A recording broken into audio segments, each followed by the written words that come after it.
也会生活中碰到任何挫折，他会因为自己的情绪、内心有支撑，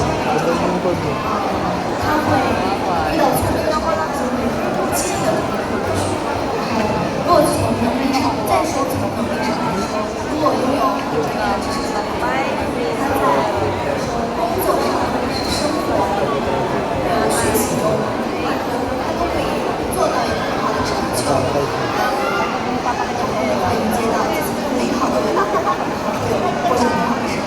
So, pinaka-importante po sa kanya ay ang emotional stability at ang pagsisikap.